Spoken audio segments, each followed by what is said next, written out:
you sit up like you're gonna end the show, just so I know it's got a very narrow depth of field? You don't know what depth of field is, so I'll spare you the expert. I'm just kidding.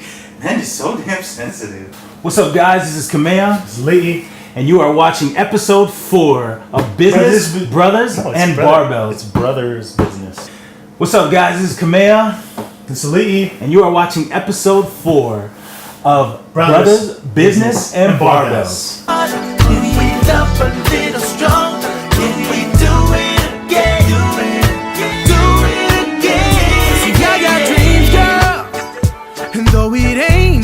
It seems. So, I'm kind of surprised. I thought we'd be done by now. Like, we usually do stuff for a little while, like dieting and stuff, and then we just quit. Oh, I thought you meant the episodes, because I was like, oh, is that what you mean? That's what I mean. I thought we would have quit this show by now, but we've only done 3. I know. I'm really impressed. That's all I wanted to say. Right. And we hope you guys are enjoying it. So, we got 2 questions that we wanted to answer today. The first one is from Rob. And in regards to our previous episode, he asked, in the Tongan culture, what's considered disrespectfully late? I think it was different in the setting that we were in. Well, just as a preface, we don't speak the language, you know, fluently. We're not professionals at this. So we're not commenting on the Tongan culture. This is our family culture. The family culture is what we're commenting on. And I'm a little bit like Vin Diesel in that I live my life a quarter mile at a time. And I've been saving that all day. I really do. I live my life 10 minutes at a time. As a dentist, you gotta try and be on time. Mine's in 6-minute increments. That's so disrespectfully, I mean, I don't know. It all depends. I mean, I personally wasn't specifically offended by that. You know, it's just when you're in a room full of, you know, strong-headed family members, being late makes it even worse, because what you're really saying is my time and my situation is more important than your time and your situation.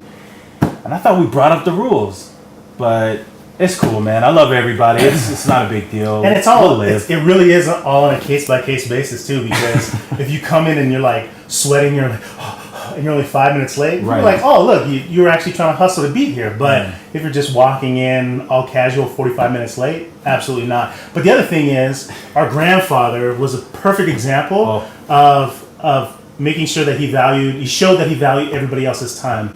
He was always 3 hours early to the airport so he can go through security and have all that. And that was like 40 years ago. Like when there was no security. Yeah, when there was nothing. and he was always early for weddings. He was early for funerals. He was early for like the dances, family dances, and all that stuff. And he didn't want to just be early to be respectful, but he also wanted to be early so he could be useful. Yeah. So, which is awesome, because we learned that from him. You know, we go places to help. We don't go to be entertained. And so if there's an event and we have the opportunity to set up chairs or something like that, we just come early anyway. The second question that we got was the appropriate amount of time for this. If it were my kids, I don't think they should be on it as, you know, very much, because man, they can swap out those apps so fast. And I think they're doing like their coding class, but they're really playing Angry Birds, and they just turn into little monsters when they play, and I don't like it.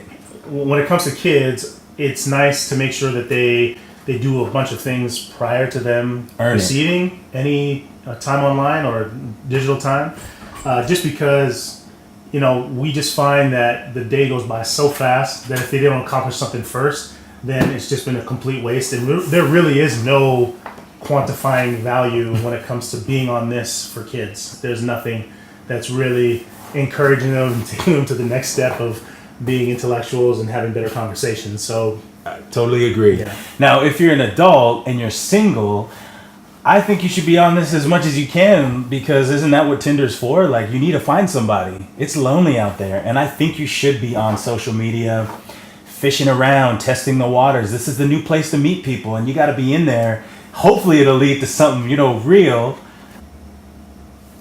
And so I think as a single adult, you should be on there as much as possible to diversify your opportunities to meet the right one. Well, you know what? It's definitely good to be on it a little bit more than the married man or the married woman, just because, of everything that Limai said. But at the same time, if you're thinking that the relationships are like solid online, and that you're going to find somebody that's going to be of your caliber and your expectation and your standard, yeah, it's just, I think you just got to move. You just have to physically move. I don't think that you saying that you're moving around on searching online and, really completing the internet is really getting you to physically get out there and interact and make sure that you're entertaining, you're interesting when it comes to your conversation. So come here for a second. Yeah. So back to the digital time, Kamea Jr. over here. How much time should you be allowed to play on the phone or the iPad? Only on Saturday. Well, there's a new rule. There you go. So how come you play a lot more than that?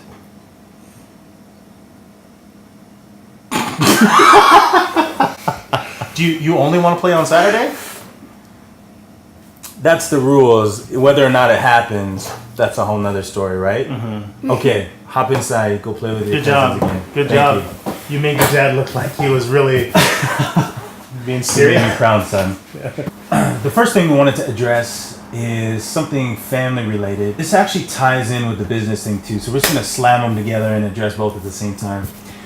We're really supportive and proud and excited for Polynesian men and women that get professional degrees, start their own businesses, basically just try to succeed. We love it, man. We're such huge fans of it. But there's this nuance about being a Polynesian that I wanted to address, and it's this. Once you start getting there, it's almost as if you have to rein it in a little bit because you don't want to get too over there. I'll give you an example. There's this word high-minded and I don't want to be negative about the culture, but I do want to address this and say it's hard.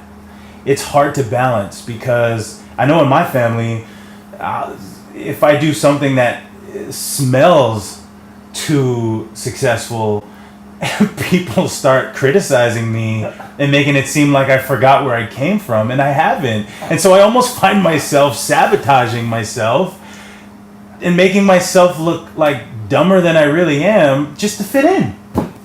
Yeah, that's it. No, no, but you know what I mean? Like, yeah, I know exactly what you mean. So yeah. So you almost have to scale it back to make it look as though, I'm trying hard, but I'm not trying that hard. Like professional, serious hard. I'm just trying hard enough that I can make it. That's it. You can't take yourself too seriously, or else you get eaten alive. And if any of you know Polynesians, all we do is make fun of people and laugh. Everything's a joke, and it hurts when you get it in return because you're like, oh, but I thought I was part of the peanut gallery, not the ones being made fun of. There is a time to be serious. There is a time to like really turn up the heat when it comes to your hustle. And we find that every time we start doing that, everyone's like, oh, I see how it is. You guys think you're better than everybody. You think you're smarter than everybody. Oh, like we went to Tonga, my brother and I, when my grandfather was still alive, and I love my grandfather, and I thought things were going really well because we'd go out to the bush every day and go harvest the taro that was on the plantation. So we'd be working. But while I'm working, while I'm sweating, while in the midst of all this, he looks at me and goes, "Oh, not a fancy lawyer anymore, are you?" I was like, where did that even come from? Like, we weren't talking about it. Yeah. He just came out of nowhere. Like, and maybe he was thinking about it and he was thinking of a ideal time to say it, or maybe he just kind of thought, yeah, look at my grandson. Finally, he knows what it means to work hard, or finally he gets it that it's not easy being in Tonga and hustling like I hustle every day, because physical labor is something that's of huge value in the Tongan culture, like working hard with your hands, farming, all that. And what's fascinating about this story, what's fascinating to me, is that the very reason our grandfather left the islands was so he could be a lawyer, so they could get an education for his kids, and then hopefully his grandkids would get somewhere. And so it's just this thing that, you know, sometimes it is a struggle when you're in a culture or a family that feels like you need to be, you know, cut down a notch every time that you go somewhere. But I just want everyone to know, like, I don't have that intention. And I hope that I'm not looking too foolish when I should be serious, and that maybe I'm not being professional enough. Our family, our Polynesian family, wants us to stay within, so everybody kind of feels like they're still included, that we're all kind of equal in the family's eyes, that somebody is not like getting too, you know, full of themselves and they think that they're too good for the family. So I definitely understand why they want us to try to stay as humble as possible, but, you know, sometimes it's interpreted as, you know, don't do anything amazing. Yeah, because Serious. it'll be too amazing for our family, and we don't want that. So that's it. That's our commentary on that. I don't know what you guys think, but it's, you know, it's probably similar in other cultures. This is just our experience. Did get the question, what do we think about Pokemon Go? And quite frankly, I don't have an opinion. I played it one time, and then I realized what I was doing, and then I stopped. I don't play any games on my phone. Like I don't have any games on my phone. My kids are really annoyed by that. Mostly because I just can't play the same game more than one time. Like I'll play Mario Kart from back in the day, but other than that, I don't play any PS2, PS4. You still play Mario Kart? Yeah, that's what I'm saying. I just want to give a shout out to T-Flex. I don't know if you know this or not, but you have provided us a lot of value on Instagram. We love watching your stuff. You're funny, you know, you lift. We see your injury and your struggle. You're honest. You're honest with what's going on in your life and your family's life. And we just want you to know, keep going, brother. That's a Rhino Rush or whatever that is. I mean, send us some and we'll drink it for you. Okay, so the last thing we wanted to talk about was a little bit of fitness, and I'm gonna have to admit something to you right here, right now, Lee. I've been on this secret diet for 2 days, and I lost 5 pounds. And I just wanted to let you know, now I'm 15 pounds lighter than you. And I hope you're okay with that. What makes you think that I haven't been on a secret diet in the last 2 days too? Just that. His all black outfit. I'm kidding. But I am eating a little bit better. And one thing I learned about, and I got more respect for people who actually eat well all the time. One of the things I'm supposed to do is eat 250 grams of protein every day.